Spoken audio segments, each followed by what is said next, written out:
غزوہ احزاب کے موقع پر بہت سارے معجزات بھی سامنے آئے، اور ان معجزات میں سے ایک معجزوں کا تذکرہ آپ کے سامنے کرنا چاہتی ہوں۔ خلاد بن یحییٰ نے بیان کیا کہ ہم سے عبد الواحد بن ایمن نے بیان کیا کہ میں جابر کی خدمت میں حاضر ہوا تو انہوں نے بیان کیا کہ ہم غزوہ خندق کے موقع پر خندق کھود رہے تھے کہ ایک بہت سخت قسم کی چٹان نکلی۔ صحابہ رسول اللہ کی خدمت میں حاضر ہوئے، آپ سے عرض کی کہ خندق میں ایک چٹان ظاہر ہو گئی۔ رسول اللہ نے فرمایا میں اندر اترتا ہوں۔ میں آپ سب سے کہنا چاہتی ہوں اس وقت کہ آپ اپنے آپ کو خندق کے قریب محسوس کریں کہ آپ بھی اسی گروہ میں شامل ہیں جہاں خود رسول اللہ بنفس نفیس مٹی اٹھا رہے ہیں، اور صحابہ کرام حیرت زدہ ہیں کہ اس چٹان کا ہم کیا کریں۔ آپ صلی اللہ علیہ وسلم کی خدمت میں حاضر ہو کر جب لوگوں نے کہا کہ چٹان ظاہر ہو گئی تو آپ نے فرمایا میں اندر اترتا ہوں۔ چنانچہ آپ کھڑے ہو گئے۔ اس وقت آپ صلی اللہ علیہ وسلم کے پیٹ پر پتھر بنا ہوا تھا، اور راوی حدیث کہتے ہیں 3 دن گزر گئے تھے، ہمیں کھانے کو کچھ نہیں ملا تھا۔ آج بھرے ہوئے پیٹوں کے ساتھ، اتنی آسائشوں کے ساتھ، اتنے عذر کرتے ہیں۔ اس دین کی خدمت کرنا آج ہمارے لیے کتنا آسان ہے۔ ہم کیسے لوگ ہیں امتی ہونے کا دعویٰ کرتے ہیں اور حق ادا نہیں کرتے۔ یا اللہ تو ہمیں حق ادا کرنے کی توفیق عطا فرما دے۔ رسول اللہ نے کدال اپنے ہاتھ میں لی، اسے چٹان پر مارا، چٹان ریت کے ڈھیر کی طرح بہہ گئی۔ یہ ہے ایمان کی قوت، یہ ہے وہ یقین، یہ ہے وہ جذبہ جو آج مجھ سے بھی مطلوب ہے۔ میں نے عرض کیا یا رسول اللہ مجھے گھر جانے کی اجازت دیجیے۔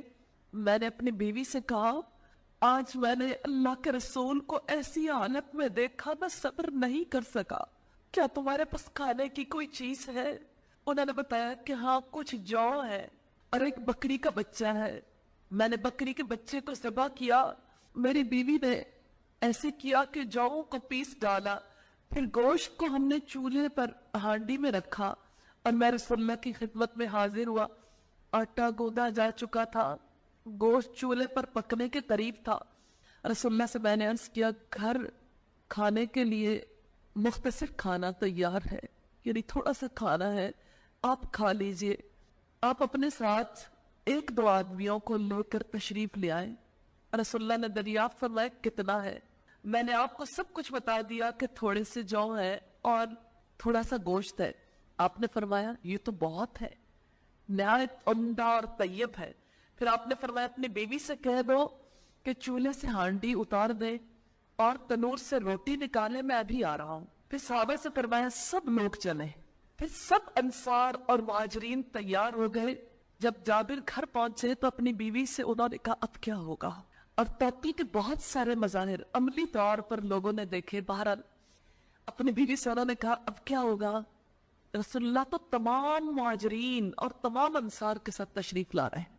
انہوں نے پوچھا کہ رسول اللہ نے آپ سے بھی کچھ پوچھا تھا؟ جابر نے عرض کیا کہ ہاں۔ آپ نے صحابہ سے فرمایا اندر داخل ہو جاؤ، لیکن اجتحام نہ ہونے پائے، رش نہ کرنا۔ اس کے بعد روٹی منگوائی، چورا کیا، گوشت پھر ڈالنے لگے۔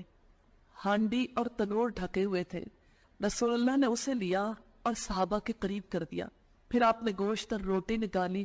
اس طرح صحابہ کھاتے رہے۔ آپ برابر روٹی کا چورا کرتے جا رہے تھے، گوشت اس میں ڈالتے جا رہے تھے، یہاں تک کہ تمام صحابہ نے پیٹ بھر کر کھانا کھا لیا اور کھانا بچ گیا۔